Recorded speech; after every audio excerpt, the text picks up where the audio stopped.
नमस्कार दोस्तों, new India vision network channel पर आप सबों का स्वागत है। 7 अक्टूबर 2023 एक ऐसा दिन जिस दिन पश्चिमी एशिया और दुनिया में एक तहलका सा मचा दिया। इस दिन अचानक फ़िलिस्तीनियों ने इज़राइल पर बमबारी करी, रॉकेटों से हमला किया, न जाने कितने लोग हताहत हुए। जैसा कि हम सभी जानते हैं कि दुनिया में ये दो धर्म वाले यहूदी और मुस्लिम, ये दोनों आपस में एक लंबे समय से लड़ाई कर रहे हैं और दोनों एक दूसरे के खून के प्यासे हो गए हैं। पता नहीं कितने अब तक मर चुके और कितने की लाइन लगी हुई है।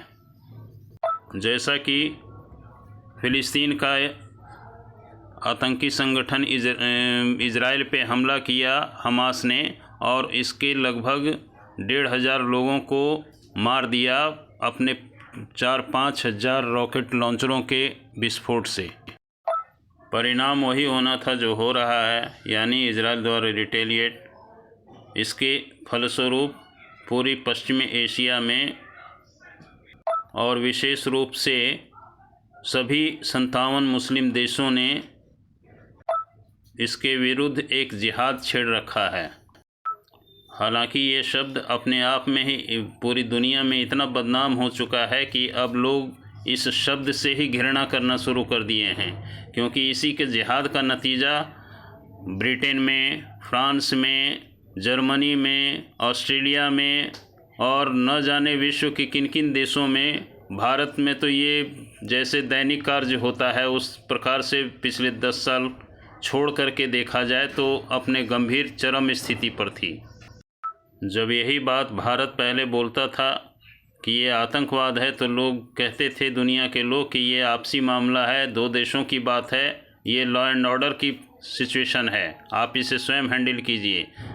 लेकिन जब दुनिया के सर पे यही हथौड़ा पड़ा जिहाद का और सभी देशों के लोग त्राही त्राही हो गए, तब समझ में आया कि ये शब्द और ये कर्म इनके कितने खराब हैं और कैसे मानव के विरुद्ध कार्य है, अमानवीय कार्य है।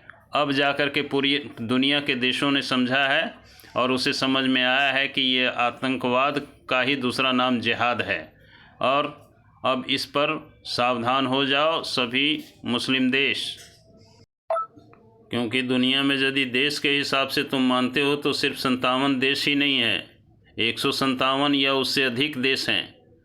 और यदि आदमी के गिनती की संख्या में जाते हो, जनसंख्या के आधार पर जाते हो, तो तुम 190 करोड़ हो, तो 190 करोड़ ही मानव नहीं है धरती पे। यदि सभी मानव पूरे 800 करोड़ की आबादी वाला ये संपूर्ण विश्व तुम्हें पीटना जब शुरू करेगा, तो सबके एक एक हाथ से भी तुम सारे मिट्टी में मिल जाओगे और तुम्हें समझ में आ जाएगी। इसलिए अपने इस जिहाद रुतबा को छोड़ो और अमन चैन के साथ जियो और जीने दो। अगर इस मंत्र को मानोगे तो तुम्हारा भला होगा, अन्यथा तुम्हारा ईश्वर ही मालिक है।